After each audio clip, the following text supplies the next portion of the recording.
Nino Bonoldi, de Familiares de Detenidos Desaparecidos de Mendoza, para que nos cuente detalles. Nino, Ernesto Espeche, Alejandro Rota, Paola Ortiz y Mariano Alguín, aquí te saludamos. ¿Cómo estás? ¿Qué tal? Buen día, muchachos. ¿Cómo les va? Muy bien, Nino, con muchas ganas de conocer detalles sobre la actividad central de las tantas que va a haber en esta Semana de la Memoria. La verdad que hace algunos años la semana está cargada de actividades culturales, de recuerdo, de memoria. Y por supuesto que el epicentro de todo esto es el acto realizado por los organismos de derechos humanos, como cada 24 de marzo, que no se mueve de fecha, siempre es el 24, caiga el día que caiga. Así que queríamos conocer detalles sobre la actividad. Bueno, hago una pequeña introducción para rescatar esto que comentaste vos, que no es un detalle menor. Toda la serie de eventos que se están dando, de conmemoraciones, de celebraciones que se están dando en esta semana, por el lado de la Universidad Nacional de Cuyo, por el lado de las municipalidades, por el lado de madres, es decir, hay una cantidad de actividades, las actividades que están haciendo ustedes también, que tenemos charlas. Esto es importante porque quiere decir que la lucha y esta consigna nos ha trascendido, digamos. Son cosas que han salido de la misma sociedad, no es como en los viejos tiempos que teníamos que andar nosotros arando en el desierto, digamos, buscando un eco a nuestra lucha y a nuestro caminar, digamos. Así que eso es no es un detalle menor. No, yo recuerdo, Nino, digamos, la historia de las marchas del 24, y no hay que irse muy atrás, hay que irse a mediados de los 90, digamos, la dificultad que había para organizar la marcha, que era solamente la marcha, que no había actos oficiales de memoria respecto de la fecha, que los medios de comunicación le daban poco y nada de relevancia a la marcha, y que con mucho esfuerzo fue sostenida por los organismos de derechos humanos. Bueno, hoy nos encontramos con una situación muy distinta, son multitudinarias las marchas en principio, miles y miles de personas, pero además esto que vos decís se naturalizó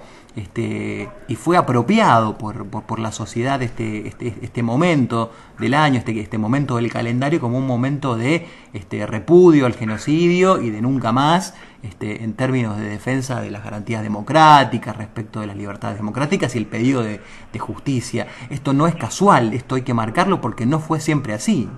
No, es una lucha, es un triunfo, una lucha muy larga, así que disfrutémoslo en la medida de lo que significan los hechos, así que sí, a celebrarlo. Y con respecto a la marcha del día 24, bueno, es el sábado, la concentración se va a hacer en el kilómetro cero, a partir de las 17 ya vamos a estar con algunos grupos musicales, con las adhesiones, con la concentración de todos los organismos, que lógicamente encabezan las madres, como siempre.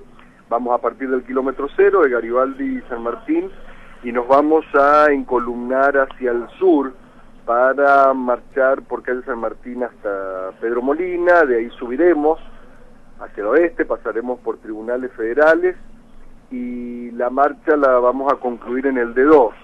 ¿Por qué en el D2? Porque es uno de los ejes de esta marcha y del documento. Tengamos en cuenta que nosotros hemos transitado la primera etapa de los juicios con los primeros condenados, que nos ha costado mucho, pero ahora intentamos que esta segunda etapa incluya las causas por centros clandestinos, digamos, que incluya las causas en un sentido de lo que fue un plan sistemático del terrorismo de Estado. Así que por eso queremos concluir en el D2, porque es una causa así líder, digamos, y donde han declarado muchos compañeros, donde hay mucha gente involucrada. Bueno, justamente hemos tenido en los últimos días la imputación ahí a Rico, así que por parte del juez Bento, así que esto implica también seguir caminando en este sentido, pero nosotros sabemos que solamente la presión constante, la lucha que no cesa, digamos, es la que nos va a permitir poder llegar a concluir estas causas en los juzgados federales. Así que, bueno, finalmente la marcha, como te decía, va a concluir ahí en el D2, que se leerá un documento.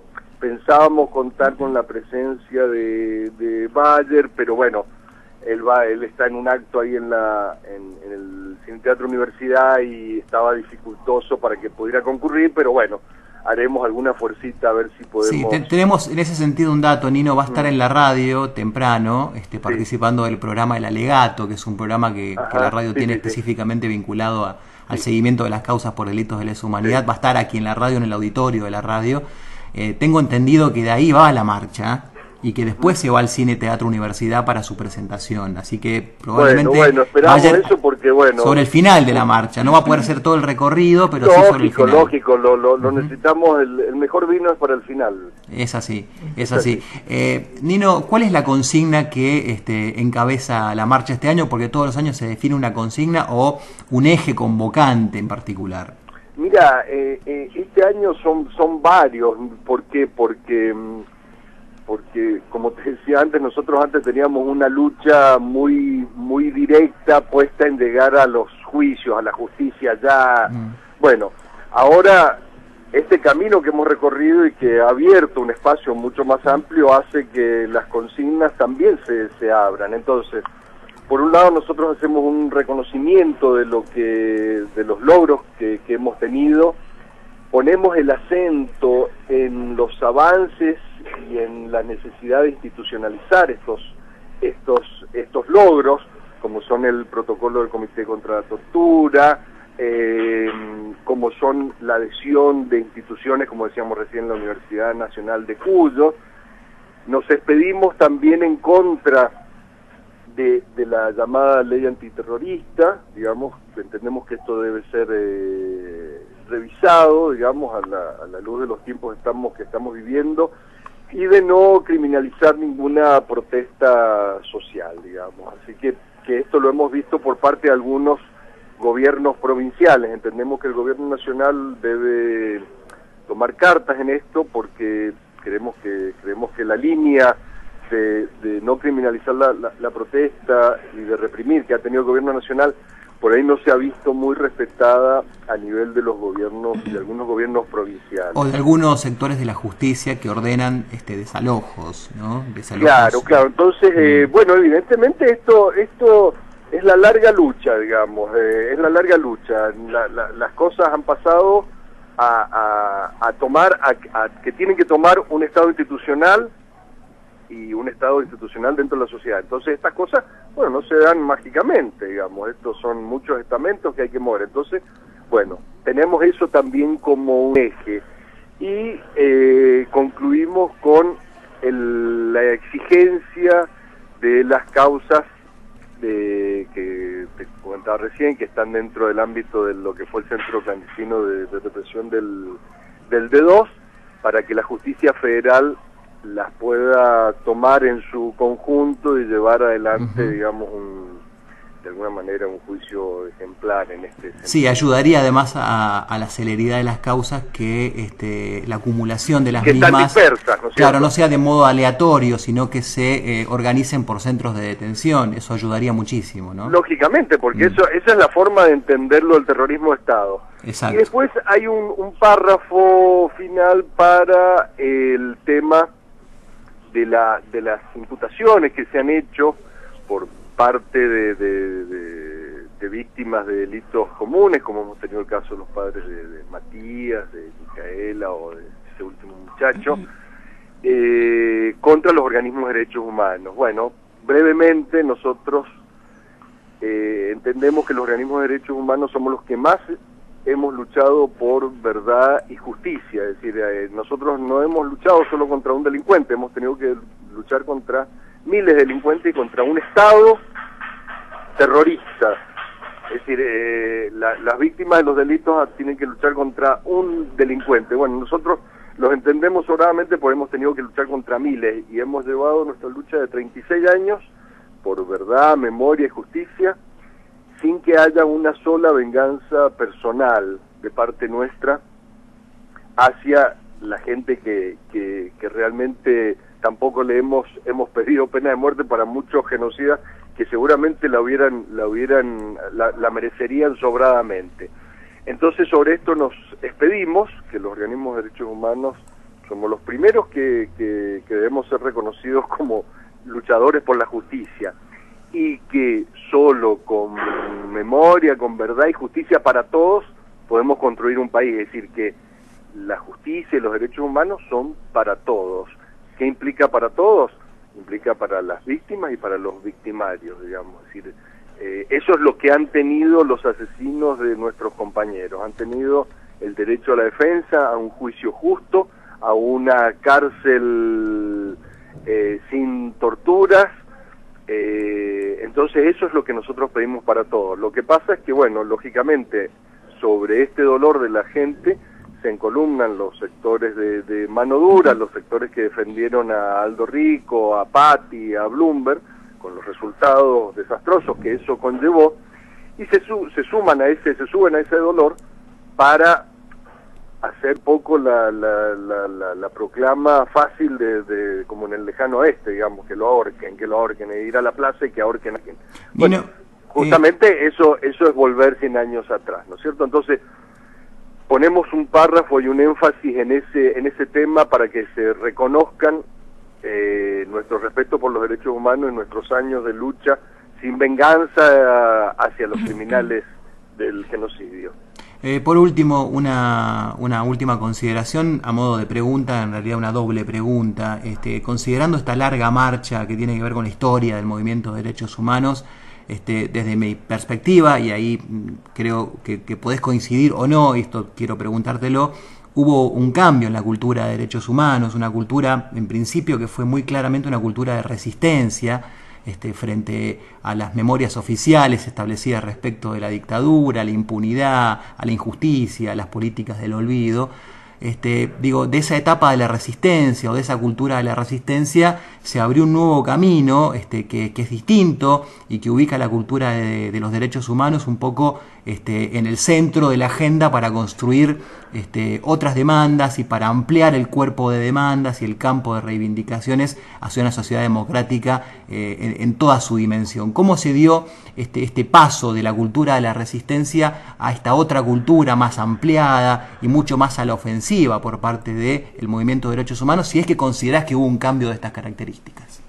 Mira, yo entiendo que, bueno, los procesos sociales son lentos y se producen situaciones latentes o larvadas, digamos así. Todos esos años de resistencia que nosotros transitamos, que vos también has transitado, fueron generando una conciencia social, una conciencia institucional, fueron creando conciencia en cuerpos de gente de otras generaciones, y eso en algún momento surgió medio, bueno, en coincidencia con este último, con el gobierno de Kirchner, que fue el que entendió que esto debía ser una política de Estado.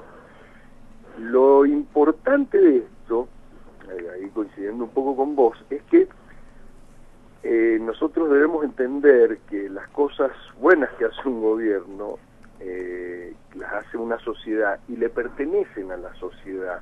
Las debemos, y nosotros las vivimos los organismos de derechos humanos, como un avance de la sociedad, no como un premio a nuestra lucha, sino que estamos concretamente y sencillamente viviendo en una sociedad mejor.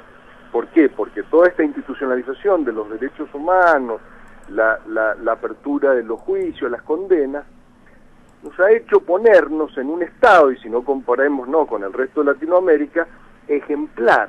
Quizás no nos damos cuenta, pero todos los días hay que pellizcarse un poquito para darse cuenta que tenemos posibilidades ahora también de pedir para que no se criminalice alguna protesta social por parte de un gobierno provincial. Pero todas estas cosas han empezado a formar parte de la sociedad como su cultura, no ya, como bien comentabas vos, ya superando esa etapa de resistencia en que si nosotros no sosteníamos, no apuntalábamos esto se caía. No solo ahora no ocurre eso, sino que si nosotros sacamos el puntal vemos que la cosa sigue creciendo sola, nos supera. Entonces, bueno, ha habido un un avance de conciencia social que nos pertenece a la sociedad, no ni siquiera a un gobierno y ni siquiera a un grupo de militantes. Eso creo que es lo hermoso y nos trasciende enormemente. Y eso se ve en la marcha, Nino, porque cada vez que se convoca esta marcha, primero que es la marcha más multitudinaria a lo largo del año, sin dudas, siempre lo ha sido en los últimos tiempos, pero la composición de la marcha es muy interesante. No solo hay organizaciones sociales, organismos de derechos humanos, partidos políticos, etcétera, sino que hay un conjunto de ciudadanos que no están involucrados en ninguna participación colectiva en particular y sí deciden participar de la movilización, y esto se ve muchísimo, sobre todo con los jóvenes, ¿no? Y esto es hay que destacar. Eso es así. Te cuento una breve anécdota. En la marcha del año pasado veía un grupo de gente que andaban con un papelito, una hojita A4 que decía Memoria, Verdad y Justicia, ¿no? Escrita así con virome, con fibra. Yo le decía, ¿y ustedes de dónde son o por qué tienen ese cartel así tan...? Y dice, nosotros no pertenecemos a ninguna organización de ningún tipo, somos ciudadanos comunes que venimos a apoyar y a celebrar la lucha por la memoria, la verdad y la justicia.